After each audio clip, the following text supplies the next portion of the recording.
Hi guys, and welcome back to a brand new extra Roly video. Oh my gosh, welcome to my second channel, everyone. Hello. So today I really want to, well, how do I begin this video? So, the secret's out now, girls. Me and Callum are breaking up. So yes, I'm sure most of you here have probably watched my leaving video with Calum. And you know, over the years, we've definitely joked before being like, oh, we're saying goodbye, we're leaving. But this time it was actually serious. And we both have decided that we are going to be parting ways and going in separate directions now in our lives. And today, I really want to delve into a lot more the reasons why I'm doing it and what's going on with me and what I'm doing. I didn't want to put this into the main video with Callum because I kind of want to do the reaction things as well as, so I didn't want to like sort of bog the video down with just loads of descriptions as heavy information. First of all, thank you for all the love and support. That video completely blew up. I was not expecting it to get as many views as it has. So thank you so much for all the love, all the wonderful comments, all the wonderful ththings. And what I said in that video, I really want to reiterate. We adore you guys so much for what you've given us over the years, because we've made 70 plus videos, and it's a wonderful experience to be here. It's a wonderful experience that I love, and I still continue to love and adore YouTube, and to be able to share so much of it with someone who I love so much was just wonderful. And you will see more videos from us in the future, but I just don't know how often.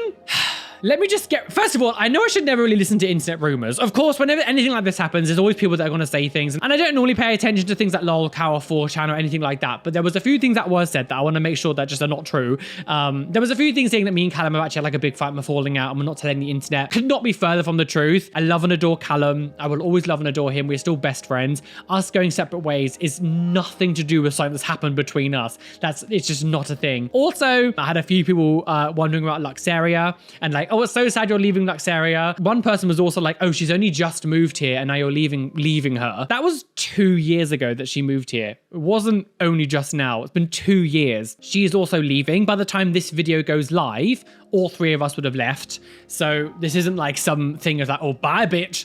All of us would have left by the time this video goes up. I will be in my new house. Callum will be on his traveling adventure and Lux will be doing her thing. I'm not going to talk about what she's doing because that's for her to talk about, but we all love and adore each other. Nothing's happened between us. We're all still best friends.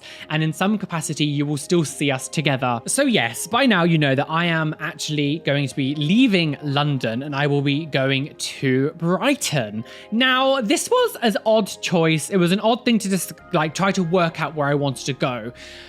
As I said in my video with Callum, is that my dream was always to come to London and like live in London and have a wonderful life here and be like a full-time YouTuber and buy a house and all those fantasy things that happen. And for some of it, I managed to achieve it. You know, I moved to London. That was a tick off the box. Became a full-time YouTuber after a lot of work. That ticked off the box. Buying a house. Slowly, I quickly realized that like trying to buy a house in London was going to be very difficult. Out of like curiosity, when we were discussing about maybe going different ways and things, I did sort of hypothetically look at house prices in London. And there was actually an apartment going in the property that we lived in before this. And it was a 2-bedroom flat. It was technically a 1-bedroom. And the second bedroom was just like a tiny little like office room. Could barely even fit a single bed in there. And that was being classed as like a double bed, like a 2-bedroom flat. And that was £500,000. And it was tiny. So very quickly I was like, there is no way in hell that I'm ever going to be able to like, at least for now, buy a flat in London without doing some kind of like share to buy, like buying share things, or you know, that wasn't going to happen. And this was a long time ago I discovered all this. Yes, so what I've eventually did was, I know that Brighton isn't really that much cheaper than London, but it is still cheaper. It's not as bad as London, but it is still cheaper. I kind of like got this huge spreadsheet up on my computer and I basically the picture of the UK, and I placed all my friends in the maps like where they live, and I kind of like got a pin and was like, if I lived here, let's see what property prices are here, let's see what flat prices here, let's see what rent prices here. And I was kind of like going through all the different prices of everything and what place would I be best where I'm really accessible to all of my friends still, but also farther enough away from London where it's not basically like selling your kidney to survive. And it did take me a while to think about it. I was like contemplating like, do I go back back to Devon, where I'm originally from, and be with all of my friends down there, because I obviously have a lot of friends in Devon still who I'm still in contact with now, even though it's been like a decade since I moved away. I quite quickly kind of like got rid of that idea, because I was like, nah, do you know what? If I'm thinking I'm not like living my dream anymore, moving away, going back to where I originally started from would have been like, I would have really regretted it very fast. And then I was like, so where's my sister? Where's like my friends River and Aaron? Where's, you know, Lux area gonna be? Where's, you know, even Callum, where's Callum gonna be? I know he's traveling around, but I was like, where's like an airport that I could be near to? So if I want to go see someone, I can travel to him on like flying somewhere. After a while of thinking, I did choose Brighton. It's close to Gatwick Airport. It's close to you can get into London really easily, so I can still see like my sister and some of my London friends. Brighton just seemed to make the most sense. I also do have some friends who live in Brighton as well, so that was a nice thing to think of. I'm really close to some of my friends there as well, so Brighton just seemed to make a lot of sense. London has become incredibly expensive, like most of the UK. I can't speak for the rest of the world because I don't know how this has affected everywhere else, but the cost of living in UK has become astronomical, whether that's food bills, even just rents, electricity, all that kind of stuff has just gone skyrocketed over the past couple of years. Some of that is because of like, you know, COVID. Some of it's happened from like finally because of Brexit, the Brexit thing really starting to kick in. And of course, some of it is because of the, you know, the Russia war that's been happening. So, you know, there was lots of sanctions and suddenly all of our energy bills went up like massively. And I think that's kind of what's affected the world a lot more as well. But in the UK, of course, because we had Brexit as well, it's really affected so much. Even like food prices has gone up massively. To the stage where even me and Luxera were joking a little while ago. We went to, was it Tesco?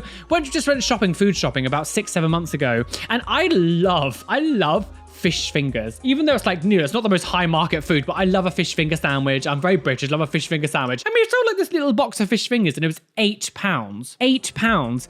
People might not know why that's a big deal. Like £8 for like a small box of like, I think it was just like 8 fish fingers for £8. I was like, how the hell are fish fingers £8? This isn't like a luxury food item. Like this is like quite baseline food items that people could normally afford, but just a box of fish fingers were £8. I was like, this is insane. So I kind of want to just go into some of the monetary stuff of this, just so you kind of have a little bit more of an understanding as to like, you know, the ridiculousness of what has been expected of us in the past couple of years. So when we moved into this place, believe it or not, it was actually under like affordable living, and it was £1,800 a month to stay here. And we moved here in 2021 from just down the street.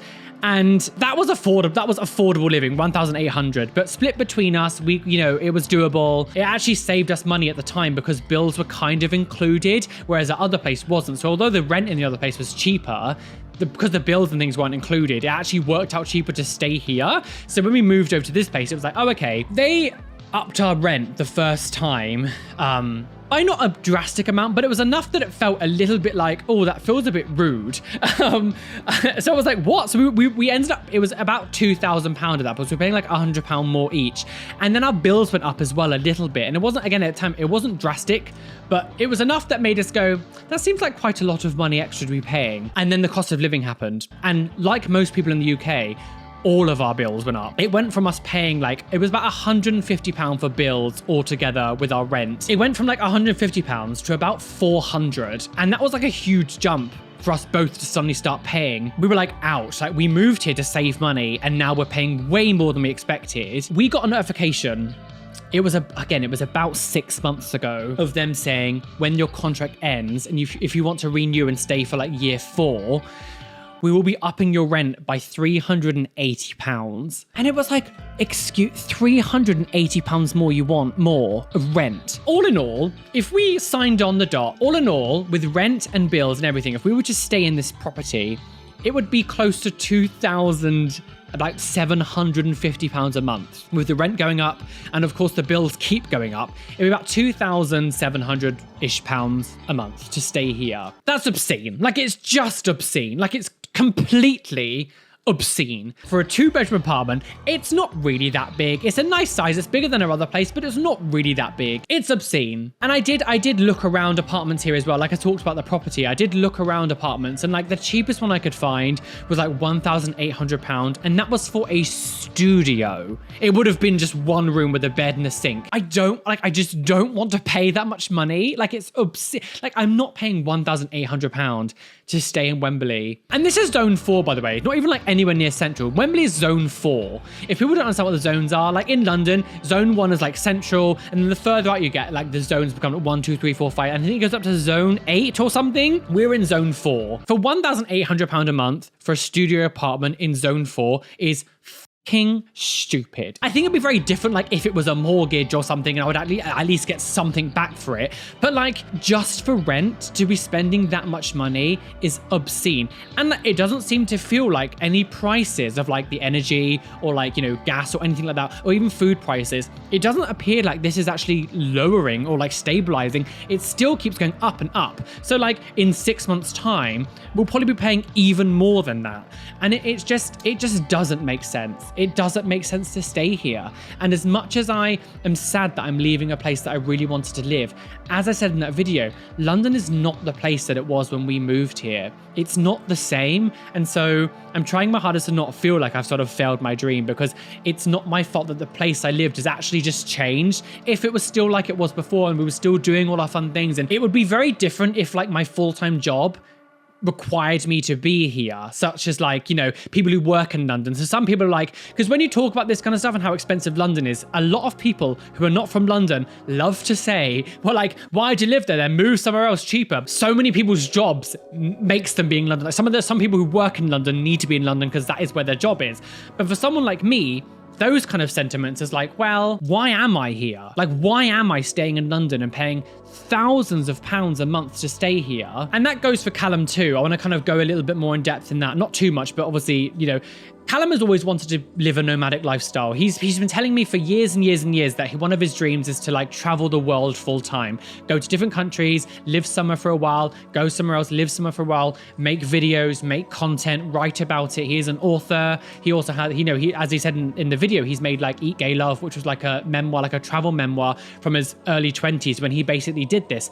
And he's always wanted to go do it again. And he's always been waiting for the right time to do it. And I feel like with everything that's gone on in London at the moment, it's kind of like the push, I guess, he needed to kind of do it. I think one of those things that you say you're going to do something all the time, but you're just waiting for the right moment, when realistically the right moment never really comes. You just kind of need to do it regardless. And I feel like with the current situation, it's kind of pushed him to be like, right, this is what I need to do now. Last year, if you've noticed, like we didn't really make many videos together, and a few people did comment quite often. It was like, why, like, where are the videos? Because at one point we were making one video a month, basically. Obviously people were like, where's all the videos happened? But it's because last year he kind of started to dip his toes into traveling full time. So he wasn't in this house very much at all last year. I basically lived alone last year for most of the year, and he was traveling around the world. But of course he was still paying all the money to live here. And so it became to a stage with all the prices going up and all the rent going up and all the bills going up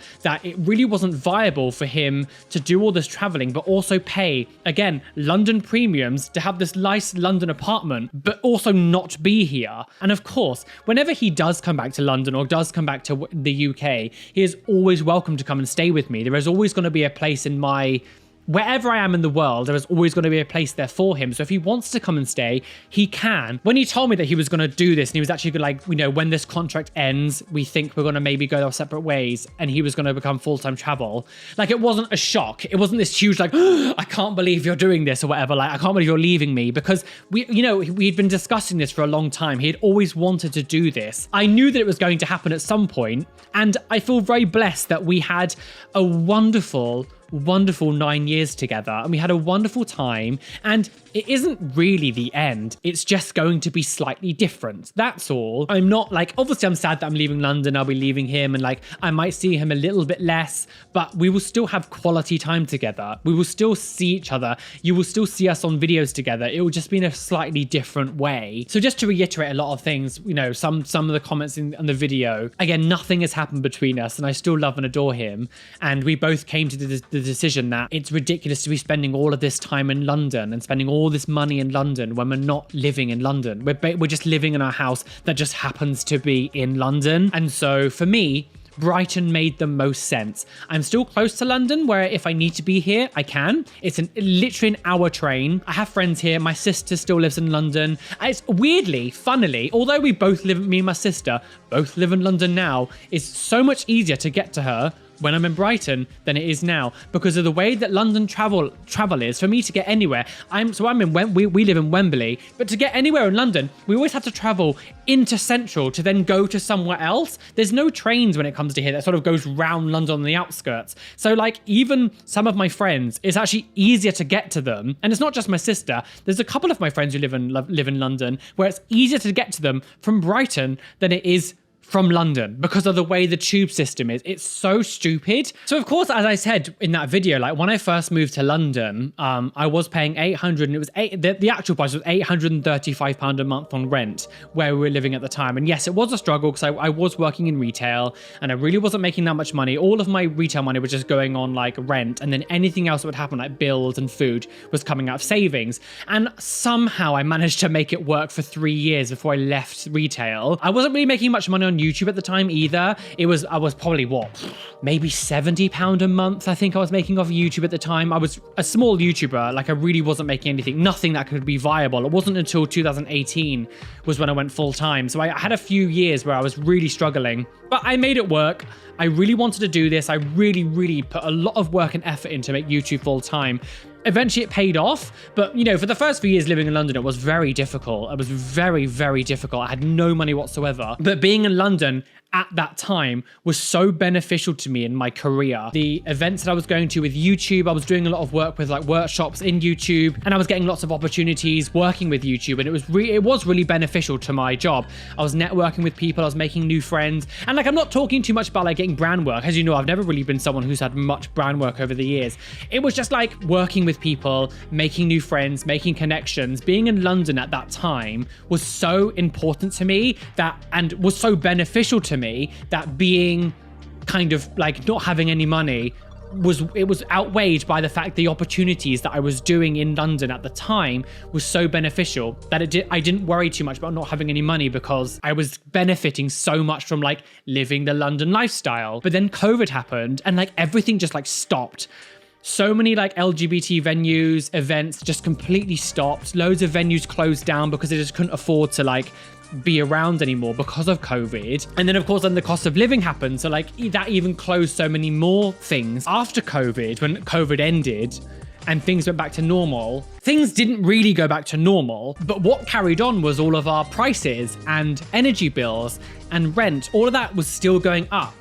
But everything that was happening in London beforehand, like never came back. I've kind of like just existed for the past couple of years, just kind of lived in London, but really have not been utilizing what London was for and why I moved here to begin with. I moved to London to live a London lifestyle, to do things, fill my day with exciting stuff. All of the stuff I wanted to do went away. So Brighton just makes a load of sense. You have to remember as well, as an openly, very visibly queer person, a lot of my decision came into that with how I present, how I look, how I act. And again, Brighton just seemed to make the most sense. I've been to Brighton a few times, never felt unsafe. Some of these other places that I was contemplating, I went to visit and things, and I just didn't feel comfortable there. I have to make a decision that like makes me the most comfortable as well. So yeah, as I said, I know Brighton isn't majorly cheaper than London, but like, it's cheap enough that I have the same feeling about moving there as I did about moving to London in the first place, where yes, it might not be the cheapest, but what I will gain and what I will feel comfortability-wise outweighs the price of things. Technically, I'm still not exactly spending as much money as I am now if I was to stay in London, but it's still expensive. But yeah, what I can gain from living in Brighton outweighs any cost. Very happy with the decision that I made to move to Brighton. I have a really nice property lined up. Very excited to move in. Finally, after all these years, I'm finally going to have a spare room where I can actually have a filming setup and not have to use it as my bedroom. I have struggled for years and years with sleep. I struggle a lot with sleep. Getting to sleep, staying asleep, and then when I wake up, actually getting back to sleep if I ever wake up. And I think so much to do with that is because my office, my filming room, my everything is in my bedroom. So there's been zero disconnect from when I stop working to when I go to bed. It still feels like I'm in work mode. And I think it's really f***ed up my kind of like brain's understanding of when it's time to switch off. Because like going from here, I might go into the living room for an hour, but coming back into this room, my brain goes, oh, I'm back to work again. When in reality, I'm going to bed. So I'm really excited about having an actual disconnect from like, no, this room is now going to be my bedroom where I don't need to think, oh, I'm switched on and off. I'm not even going to have a TV in my bedroom. It's just going to be a bed, a nice room where I can relax. And I go in and I just sleep.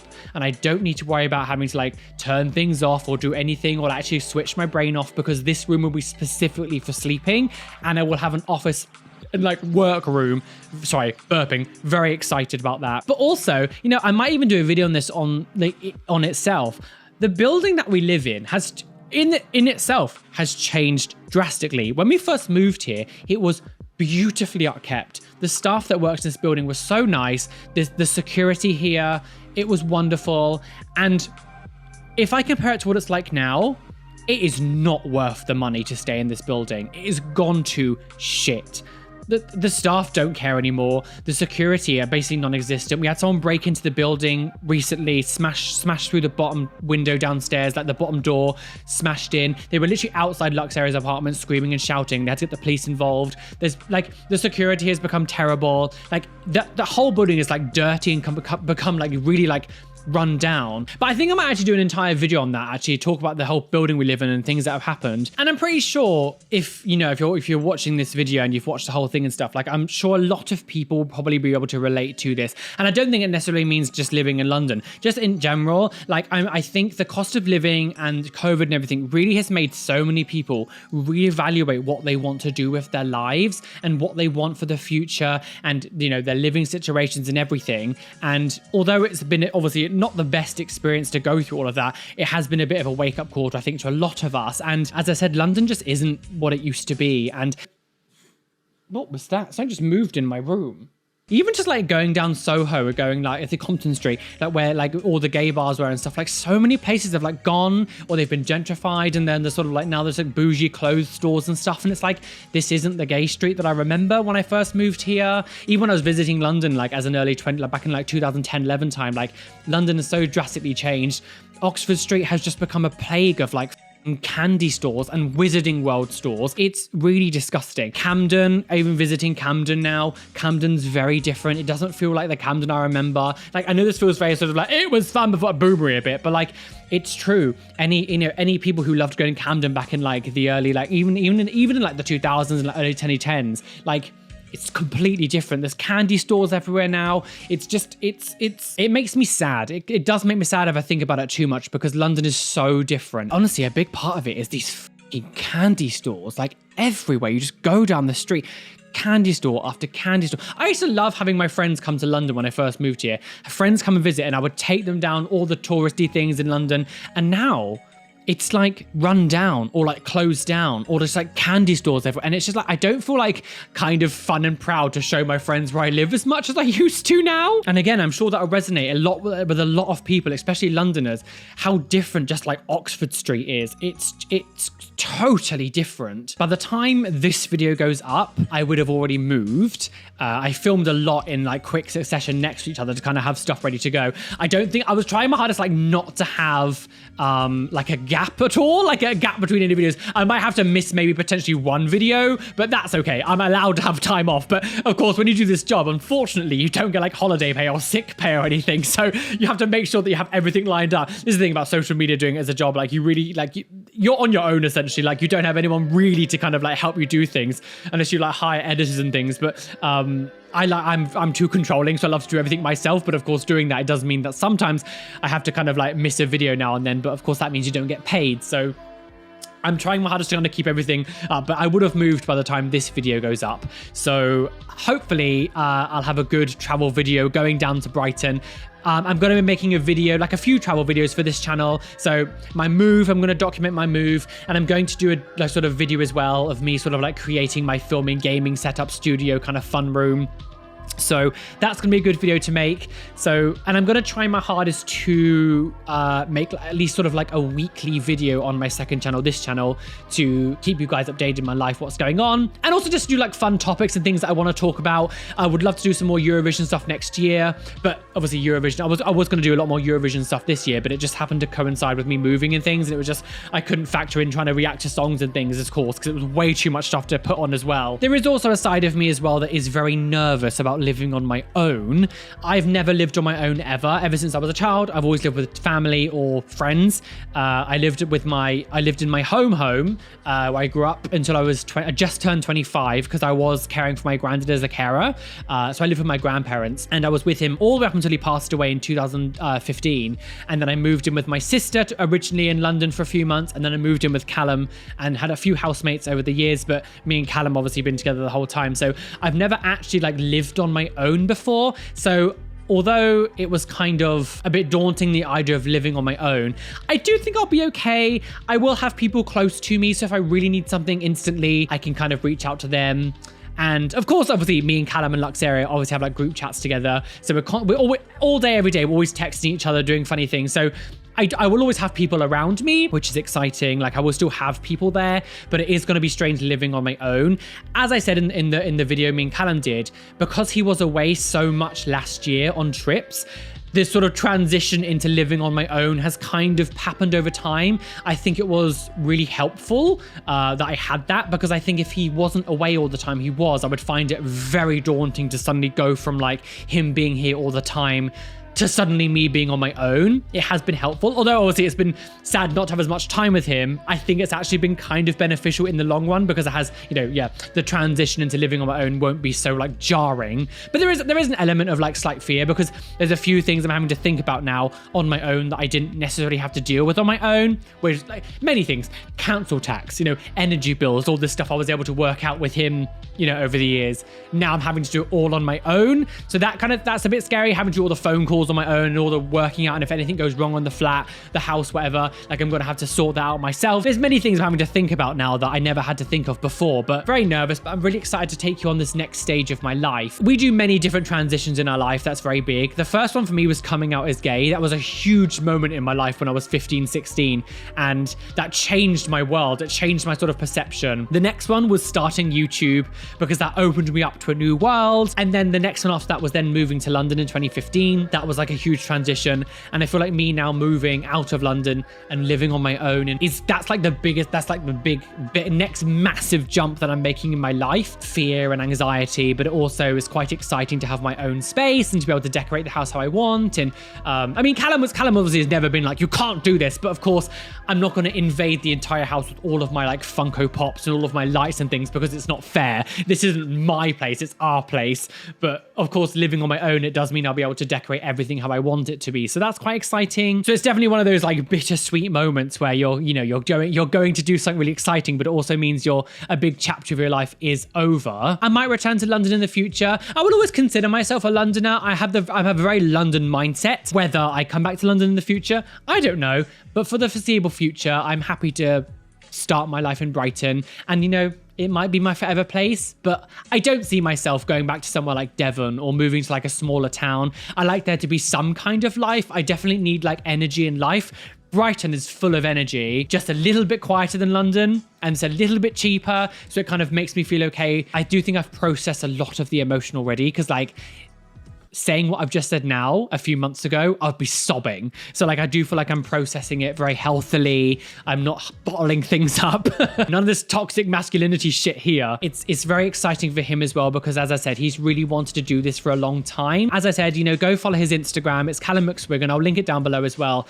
If you would like to, follow him in his adventure and his new life going forward, go follow him. Go show him some love, because he'll really appreciate you coming along for the journey as well. Me and Luxaria can still do the podcast regardless of where we are in the world. It doesn't require us to be in the same room. Of course, the reaction stuff, like the Reddit stuff, doesn't really work. I don't think it works as well off camera, like not together. But of course, I will still be visiting Luxaria, and she will still be visiting me. We'll still be able to see each other. So we will still film videos together as well. But of course, with the podcast, we can still do via the internet. So that's never going away. So please don't worry about that kind of stuff going away. The podcast podcast, Gag of the Millennial, will still be continuing.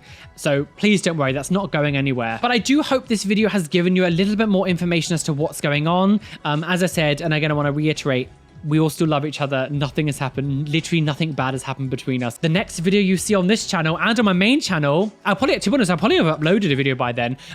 Maybe, I'm not sure. But by the time this goes up, I would have moved, and you'll be able to see my brand new place very, very soon. Be on the journey of making my new place home, and I cannot wait to take you on the journey. It's going to be wonderful. But thank you for the love and the support you have given us over the years. If there really is anything else you want to know, please comment down below, and I will, reply to you. I probably won't do another video on it, but I will reply to you in the comment section and try to give you information, whatever you're wondering about, as long as it's not too invasive, of course. But I will try to answer anything else. But I do feel like I've kind of touched on everything that was missing from the first video, and any questions that I might have had originally. I haven't necessarily written out the questions on screen. I've kind of just talked about everything that I knew that people have asked about, but I do hope that this has answered a lot more of your questions and what you were wondering. Thanks for sticking with me. Make sure you hit the like button, subscribe, and hit the notification bell so you don't miss any videos that are coming up. As I said, this channel will be a lot more active from now on. Today's Instagram, we're doing Instagram shout out today. Today's Instagram shout out goes to Jane Ellen Music. Thank you for following me over on Instagram. Come follow me on Instagram. It's Roly West over there. Come join the fun, and maybe you can be in the next Instagram shout out. A massive shout out also to my lovely Patreons, whose names you can see on the side of the screen here. Thank you for being a Patreon. You guys are delishy wishy. And an extra special shout out to my top tier Patreons: Kelly Rose, Nova, Rye Loves Rory, Cameron Pittman, Rishi, Athena Barrington, Erin Grace, Christina Kyle, Benjamin Baker, Robin Scott Palmer, Bethard, Steph Utek, Caitlin Wright, Chloe Louise, Shell Herman, and Kelly Bowser. Thank you for being my top tier Patreons. You guys are delicious. Anyway, be fabulous, be amazing, be gay, be everything you want to be, and don't let any bitch out there tell you you can't be. Why is that? Because you are flawless.